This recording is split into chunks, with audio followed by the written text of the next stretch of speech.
বিকেলের নাস্তা অথবা বাচ্চাদের টিফিনের জন্য মাত্র একটা ডিম, সেই সাথে হাফ কাপ চালের গুঁড়া দিয়ে তৈরি করে নিতে পারবেন খুবই মজার এবং স্পঞ্জ একটা কেক। সেই রেসিপিটি আজকে শেয়ার করব। আশা করছি পুরো ভিডিওটা জুড়ে সাথে থাকবেন।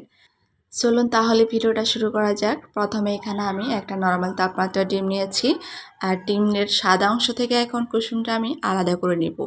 2টা কাঁটা চামচ নিয়েছি এখানে আমি বিট করার সুবিধার জন্য। আপনারা চাইলে কিন্তু এটা হ্যান্ড হুইপস দিয়ে করতে পারেন, তো আমি মনে করব সেটা থেকে এরকম কাঁটা চামচ দিয়ে খুব সহজে করা যায়। এখন এখানে আমি চিনি নিয়েছি 1/4 কাপ, আর এই 1/4 কাপ চিনিকে আমি অল্প অল্প করে দিয়ে একটা ফোম তৈরি করে নেব। এটা কিন্তু কাঁটা চামচ দিয়ে করতে একটু কষ্ট হবে, তবুও আপনারা চাইলে কিন্তু এটা কাঁটা চামচ দিয়ে করে নিতে পারবেন খুব সহজ আমি মনে করি। অনেকে মনে করেন বাসায় ইলেকট্রিক বিটার না থাকলে এভাবে ফোম তৈরি করা যায় না, তো তারা যদি আজকে এই পুরো ভিডিওটা ভালো করে দেখেন তাহলে খুব সহজভাবে এই ফোমটা তৈরি করে নিতে পারবেন আপনারা, এবং এই ফোম থেকে খুবই সহজভাবে স্পঞ্জ কেক তৈরি করে নিতে পারবেন।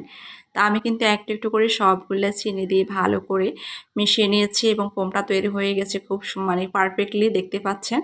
এখন ডিমের যে কুসুমটা ছিল সেই কুসুমটা ফোমের সাথে মিশিয়ে নিচ্ছি ভালো করে।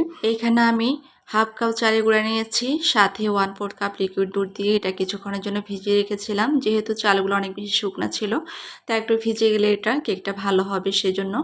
এখন এটা মিশিয়ে দিচ্ছি, সাথে 1 চা চামচ দিয়ে দিচ্ছি বেকিং পাউডার। এরপর সামান্য লবণ দিয়ে এগুলোকে ভালো করে আমি একটু মিশিয়ে নেব। মিশিয়ে নেওয়ার কাজটা একটু হালকাভাবে করতে হবে, যেন কোনোভাবে ডিমের ফোমটা মানে নষ্ট না হয়ে যায়। অনেক সময় দেখা যায় বাচ্চারা কেক খাওয়ার জন্য আবদার করলে তখন আমাদের বাসায় আটা কিংবা ময়দা থাকে না, তো যদি চালের গুঁড়া থাকে তাহলে সে জায়গায় আপনি চালের গুঁড়া দিয়ে খুব সহজভাবে বাচ্চাদেরকে এভাবে কেকটা তৈরি করে দিলে তারা খেতেও অনেক বেশি পছন্দ করবে আর খুশি হয়ে যাবে। কেকের জন্য তো আমার এই যে দেখতে পাচ্ছেন বেটারগুলো সম্পূর্ণ রেডি। এখন কেক যে বাটিতে আমি সেট করব সেই বাটিতে আমি একটা কাগজ নিয়ে তার উপরে কিছুটা ঘি ব্রাশ করে দিয়েছি। এখন তার মধ্যে ব্যাটারগুলো ঢেলে দিচ্ছি। চুলে আমি একটা পাতিল বসিয়ে দিয়ে হাই হিটে গরম করে নিচ্ছি, আর গরম করে নেওয়ার পরে তার মধ্যে একটা আমি স্ট্যান্ড বসিয়ে দিব। এর মধ্যে আমি কেকের বাটিটাকে একটু ট্যাপ করে নিচ্ছি যাতে করে কোনো ধরনের মানে লাম্পস না থাকে। এখন এই যে স্ট্যান্ডের উপর আমি কেকের বাটিটাকে বসিয়ে দিয়ে 40 থেকে 45 মিনিট পর্যন্ত অপেক্ষা করব। তারপর দেখতে পাচ্ছেন কেকের কি অবস্থা। মাশাআল্লাহ, আলহামদুলিল্লাহ, খুবই সুন্দরভাবে হয়ে গেছে।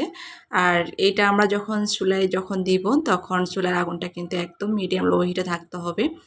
পাতিলটা আপনারা একদম খুব ভালো করে গরম করে নেবেন যাতে করে পাতিলের উপর একবারে মানে ধোঁয়া উঠে যায় এরকম একটা অবস্থা। আর এটা দেখে কিন্তু বোঝা যাচ্ছে যে এটা কতটা স্পঞ্জ হয়েছে এবং সুন্দরভাবে কিন্তু একদম মোল্ড আউট হয়ে যাচ্ছে।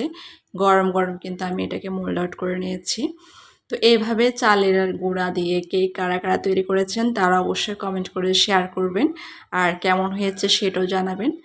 তো এই যে আমি আপনাদেরকে দেখে দিচ্ছি, দেখে কিন্তু আসলে বোঝা যাচ্ছে যে এটা কতটা পারফেক্ট হয়েছে।